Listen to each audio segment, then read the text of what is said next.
Having made our way through some respiratory anatomy, let's look at how all this stuff works. Let's do the physiology. And a pretty nice set of lungs on that person, don't you think?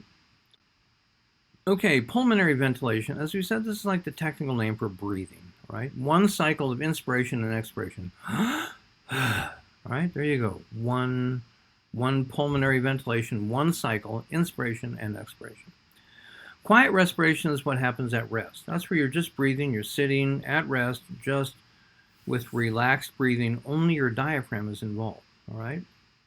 Forced respiration during exercise, we now have to employ lots of other muscles, the intercostals, the obliques, and so on.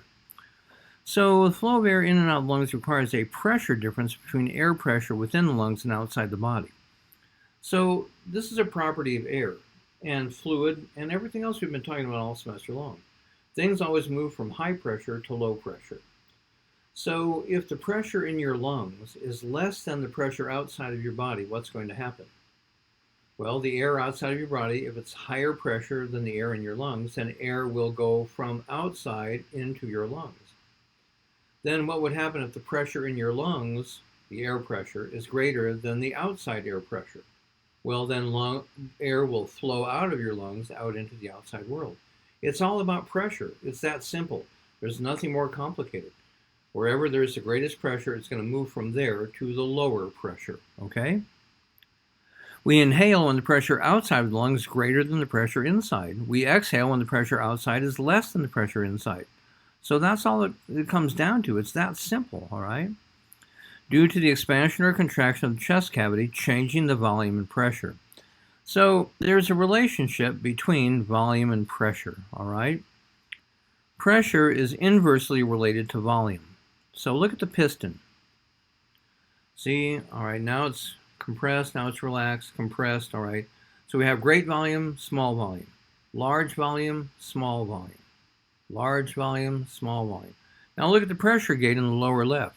Notice when the highest pressure, it's the highest pressure when it's the lowest volume, and it's the lowest pressure when it's the highest volume.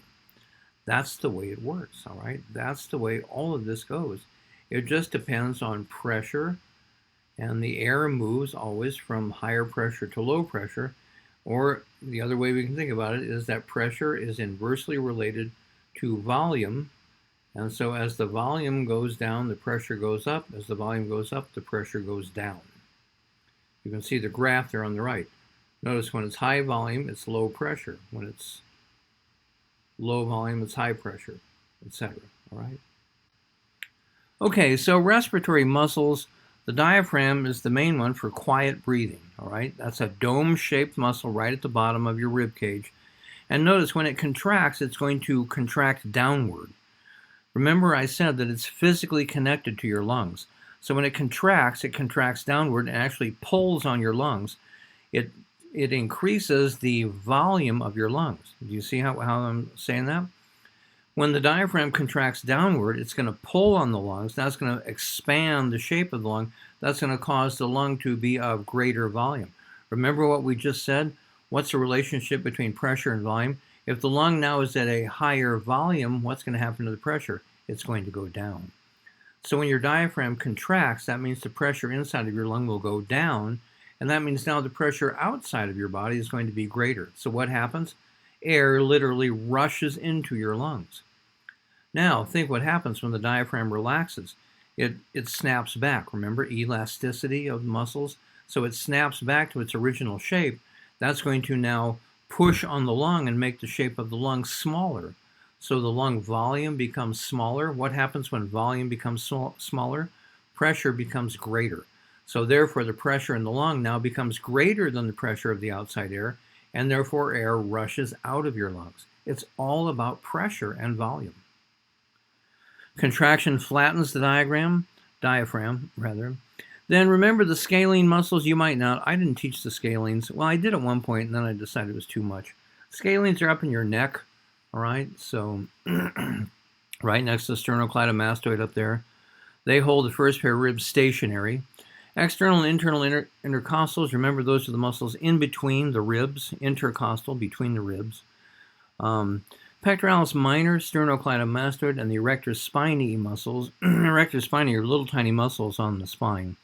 So used in forced inspiration. So when you want to take a deep breath, so pectoralis minor, sternocleidomastoid, rectus spinae, those alter the relationship of your ribs and your spinal cord to really force a change in the shape of the lung. The abdominals and latissimus dorsi, remember, huge muscles, those are forced expiration. So to sing, to cough, to sneeze, to blow out the candles on a birthday cake. All right, so you have quiet breathing, which is just your diaphragm, and then you have other muscles for forced inspiration, forced expiration. That's the purpose of those other muscles. Phrenic nerve then innervates the diaphragm, gives 12 to 20 impulses per minute, and the intercostal nerves innervate the intercostal muscles. You saw those also called the thoracic nerves. They're the ones that run alongside of the rib, in between the two ribs.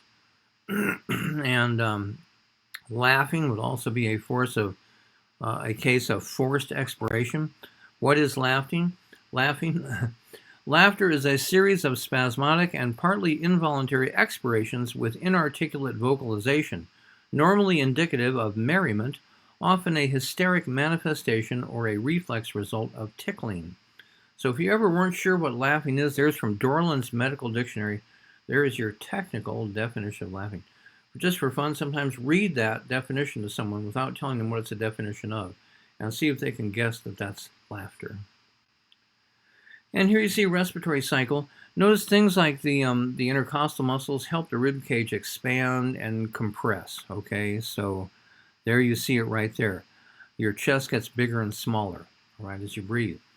That turned out to be something that was important for me to remember. I one time was climbing in a slot canyon, very narrow, and I was climbing up through this part of the slot canyon. It was kind of like a multi-layer slot canyon. I had to climb from the lower layer up to the higher layer, and you basically had to do stemming. You had to press your body against the gap and work your way up. Well, I don't know what happened exactly. I don't know if there was water on my shoe or mud on my shoe or whatever, but I slipped down. And I slipped down to where the slot canyon got narrower. And I actually got stuck. I was physically stuck. I mean, my nose was right on the wall of the slot canyon. The back of my head was right on the other wall. And my chest was completely pinned. And I noticed I could not breathe. I went to take a breath of air, and I could not breathe in. I thought, oh my God, this is where I'm going to die. And then fortunately, it dawned on me that what I needed to do was not to try to inhale, but to try to exhale. So I exhaled as much as I could, tried to force all the air out of my lungs, and my chest cage got smaller, my thoracic cage got smaller, and I was able then to push myself up to where I could breathe again. So remember that. It might save your life, okay? So what causes respiratory centers to do things, all right? So first of all, remember, respiratory centers located in the medulla oblongata and the pons. You should learn that in Bio 201. Remember, the medulla oblongata is the survival reflex center of your brain, coughing, sneezing, vomiting, all that kind of stuff, all the survival kinds of stuff. Vasomotor centers there to dilate and constrict blood vessels. And then the pons is kind of the breathing specialist, okay? It does a lot of things. It was also a connector between the brainstem and the cerebellum. But the pons also plays an important role in breathing. So these are the two main centers, and let's see what they do, okay? So input to them can come from the limbic system and the hypothalamus. So remember the limbic system? That was the part of the brain that had to do with emotional responses. Notice how when people get upset, it changes their breathing. People who get really upset start breathing faster. People who are like meditating breathe slower. So limbic system has input to these respiratory centers in the brainstem. So does the hypothalamus. In case the hypothalamus notices, for example, an acid-base imbalance, the hypothalamus will send signals to the medulla and pons telling them to change the respiratory rate because that can affect your acid-base balance. So respiratory effects of pain and emotion. Also the hypothalamus with emotion, right, and pain. Pain normally causes people to hyperventilate.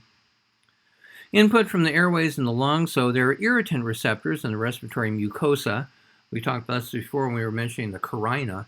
If you were in an environment with like smoke in the air, dust in the air, you breathe in and you get some debris hitting your carina, you'll start coughing, uncontrollably practically. Yeah, so there you go. Irritant receptors in the respiratory mucosa are telling the medulla oblongata, we got garbage in here, get it out right now. So you start coughing. Stimulate vagal afferents to medulla results in bronchoconstriction or coughing. Once again, remember we mentioned this before. In response to junk in the air, your lungs will bronchoconstrict. That's to try to make sure that your alveoli don't get damaged. It's one thing to have junk in your trachea, or even in your primary bronchioles or whatever, bronchioles. But you don't want junk getting down in your alveoli. So yeah, coughing. Don't let them get any further down. Stretch receptors in the airways, the inflation reflex. So in other words, when you take a deep breath, you might conceivably, what if you were to take such a deep breath that you popped your lungs? Like a balloon, when you blow too much air into a balloon, you pop the balloon. You think nobody would ever do that. Yeah, people would. For drunk on a bet. I bet you can't breathe deep and make your lungs explode. Yeah, $20 says I can. And people would end up in the hospital. So fortunately, your body prevents you from doing such a dumbass thing. You have the inflation reflex, which prevents you from overinflating your lungs and making your lungs pop. So excessive inflation triggers the reflex. You're going to lose that $20 bet, but save your life, okay? Stops inspiration. You can't inhale past a certain point. Then chemoreceptors also have inputs to the brainstem, all right? They monitor things like blood pH, the acid base, carbon dioxide, and oxygen, okay? And we should know this, the typical respiration rate for a normal adult under normal health and so on is 12 to 20 breaths per minute, all right? So if you're breathing less than 12 times per minute, you are hypoventilating. If you're breathing more than 20 times per minute, you are hyperventilating. And those, as we'll see coming up, are important because those have a lot to do with control of your pH. If you hypoventilate, your pH goes down. If you hyperventilate, your pH goes up, okay? If you hypoventilate, you become more acidic. If you hyperventilate, you become more alkaline. So chemoreceptors, all right, peripheral chemoreceptors found in the major blood vessels. And I talked about these in my Bio 201 class, and we mentioned them briefly earlier this semester when we talked about blood. So the aortic bodies, they're in the aorta, signal the medulla via vagus nerve, cranial nerve number 10, okay? And the carotid bodies found in the carotid arteries signal medulla by the glossopharyngeal nerve, cranial nerve number 9. They are monitoring pH and CO2, but they mostly monitor O2. So the bodies, aortic and carotid, those are the O2 monitors, okay? But the central chemoreceptors in the medulla, they primarily monitor pH of your cerebrospinal fluid. Now remember, cerebrospinal fluid originally comes from the blood. So ultimately, anything happening in the blood will affect the CSF. So ultimately, your medulla is monitoring the pH of your blood. It's doing it indirectly through the CSF. And the pH of the CSF is due primarily to CO2 levels.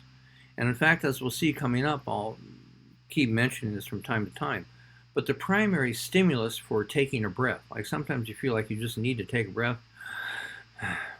it's not lack of oxygen, it's an increase in CO2. Your medulla is really sensitive to CO2. Well, it's sensitive to the pH of the CSF, which corresponds to CO2 in your blood. And that's the main stimulus for breathing. Although, again, the peripheral chemoreceptors also play a role in all of this. So respiratory control centers found in the medulla oblongata. First, the ventral respiratory group, the VRG, generates respiratory rhythm with inspiratory and expiratory signals. And the dorsal respiratory group, the DRG, receives input from those stretch receptors and chemoreceptors and then communicates to the VRG. The pons then is the pontine respiratory group, formerly called the pneumotaxic center, fine-tunes the VRG, smooths transition between inspiration and expiration. So instead of having a jerky staccato breathing, it makes a nice, all right, it smooths it out, okay? And the apneutic center promotes inspiration by stimulating the medulla oblongata. So here's the way to think about it. I will not be hitting you hard with, what the VRG does versus the DRG, or what the Pontine respiratory group does versus the apneutic center. Here's what I want you to know. The basic breathing signals come most directly from the medulla oblongata. It's the most direct control over breathing. However, it's influenced by the pons. In other words, it listens to the pons for advice. Think of it that way, okay? If you know that, you'll be in good shape. So which statement is false? The VRG sets the basic respiratory rhythm. We inhale when the pressure outside the lungs is greater than the pressure inside the lungs. The inflation reflex causes us to inhale. Singing, coughing, and sneezing are examples of forced expiration. Typical adult respiratory rate is 12 to 20 breaths per minute. So yeah, the inflation reflex stops you from inhaling, all right? That's the one that prevents you from popping your lungs on a drunk bet, okay? So resistance to airflow. Things will interfere with your ability to breathe. What kinds of things do that? So let's talk about pulmonary compliance. That's the ability to stretch and expand, the distensibility, we call it. So in other words, the capability of your lungs to stretch, expand, and then contract, go back and forth, that's pulmonary compliance, all right? Decreases with fibrosis. So people that have cystic fibrosis, that makes it more difficult for their lungs to expand and contract. They have a loss of pulmonary compliance. Cystic fibrosis is kind of a sad disease. Those people just get worse and worse over time. Their lungs fill with mucus and stuff, and pretty soon they can't breathe. Increases with emphysema and age, all right? So emphysema, what happens is the alveoli kind of get stuck into the open position. And the same thing happens with aging. The emphysema get not as flexible anymore. They get stiff. When the alveoli are stiff, that means that they can't completely contract anymore. So therefore, you don't have as much compliance. You can't breathe in and out as well as you could, all right? And again, it's because of the inflexibility of the alveoli, all right? They get stiffer, and therefore they can't move as much air back and forth. So bronchiolar diameter, another resistance to airflow. This is the primary control, all right? So bronchoconstriction, triggered by things like airborne irritants if you're breathing smoky air. Cold air does that. God, in high school, I ran cross country for a couple of years. And, oh my God, it was in Nebraska. And we ran these cross country meets like in January and February. We were out there running in seriously, there were times we had meets where it was like 9 degrees outside. And I still remember, I still have a vivid memory of getting done with those meets. And it's like, oh my God, your lungs just burned and ached from breathing all that cold air. It wasn't nearly as bad during moderate weather. Cold air really is hard on the lungs. And then the parasympathetic nervous system, of course, will also bronchoconstrict, and histamine. Remember, histamine, a vasodilator, but a bronchoconstrictor. And then bronchodilation from sympathetic nervous system or from epinephrine. Remember, epinephrine is the, injections of epinephrine. Remember, that's an adrenergic agonist, so it will work at beta-2 receptors and bronchodilate those lungs, okay? So alveolar ventilation, we have what we call anatomic dead space. That's the conducting division of airway, like the pharynx and the trachea.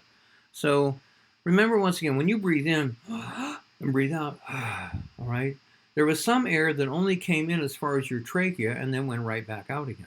Can you visualize what I'm saying? Some of the air I breathe in doesn't make it any farther than my windpipe. And then when I breathe out, it just comes right back out again. I didn't get any oxygen out of that air. So we call that anatomic dead space, all right? Because it's just part of the conducting division. There's no gas exchange. So dead air is the air in that space, all right? That fills the conducting division of the airway. No gas exchange can take place, all right? Then physiologic dead space, this is the sum of the anatomic and any pathological alveolar dead space. So, like if you had pneumonia in the past, you may have permanently damaged some of your alveoli, all right? So that's now dead space. So physiological dead space essentially refers to all the space inside of your respiratory system where you don't actually exchange gas. And remember, the whole point of the respiratory system is to exchange gas. So physiological dead space is not doing you any good. I mean, it has to be there. You can't avoid having it, but it's not where you're actually doing any good. And by the way, birds have an incredibly efficient respiratory system. They get oxygen from every bit of air they breathe in. Look how it happens here. See how the air comes in and then it goes all the way through the lungs and then it goes out again. So basically all the air that a bird breathes in, they get actual gas exchange from that. And that makes sense because birds are flying, and that's a pretty damn aerobic activity. And so birds have like the most efficient respiratory system you can imagine. Ours is not very efficient at all compared to a bird's. They are much better than we are. So there are a few terms used to describe respiratory volumes, and we just need to know these, okay? This is just part of what we have to do. So a spirometer, by the way, measures ventilation. You can see these people in the pictures using a spirometer. So that's where you breathe in and out, and then a machine measures how much, or a gauge of some sort, measures how much you're ventilating, okay? Vital capacity is the total amount of air that can be exhaled with effort after maximum inspiration. So I've had a lung test before, and they test your vital capacity this way. So what they do is they say, take the deepest breath you can, and you do that. And then you have to breathe it all out. And then they have you breathing into a tube like it shows there. And as you breathe out, they measure how much total air you breathe out. That's how they determine your vital capacity. So vital capacity is the maximum amount of air that you can hold in your lungs, essentially, exhaled with effort after maximum inspiration. It's 3 to 5 liters for typical adult. Notice, remember how you have about 5 liters of blood? It's about the same. You have about 5 liters of air, maybe a little less. But remember that number for humans for blood was only that was kind of an average. You know, some people, smaller people, females tend to have more like 4 liters of blood. So if you think that it's in the general range of blood, you're going to be okay. You can hold about as much air as you have blood in your body. They're very similar, all right, good enough for government work, okay? Just remember that. So tidal volume means the volume of air you breathe in with one quiet breath. So in other words, I can't do this because it won't make any noise. But I mean, if I go, except that's forced inspiration. So now imagine I'm doing the same thing, except I'm not doing forced. Yeah, and you just did it as well. So when you breathe in quietly, just a normal breath without forcing yourself to breathe any harder, that's called tidal volume. Typical tidal volume is about 500 milliliters. So how much is 500 milliliters? Yeah, you don't have any damn idea, do you? So, you know those little pint water bottles that everybody seems to carry around, those plastic water bottles that you really shouldn't, because, God, you're just adding to the giant mass of plastic in the ocean. But they sell them in the stores, you know, not the big, huge ones, but the little pint bottles. That's what it comes down to. That's roughly 500 milliliters, all right? That's half a liter. Forced expiratory volume. So this is, again, what they're going to do is they're going to tell you to blow out as much as you can. So they do this when they're doing vital capacity. But here's the thing, not only do they measure vital capacity, but they also get different measures of what's called the forced expiratory volume. So they see how much you can breathe out within a certain amount of time. So this is the percent of vital cavity exhaled in a particular amount of time. So for example, they're measuring your vital capacity. You take the deepest breath you can, and then they say, now blow it out, and you, well, what they're going to do is they're going to see how much comes out during the first second, how much comes out during the second, how much comes out during the third second. See what I'm saying? That is your forced expiratory volume. And they write that with a little subscript. So like FEV1 is how much air you forced out during the first second. FEV2 was how much you forced out during the second, okay? And as it turns out, you should be able to expel 75 to 85% in 1 second, all right? And it's only the remaining. When you do these tests, by the way, they keep, as you breathe out, they say, keep going, try harder, come on, you can do it, keep on. You're like,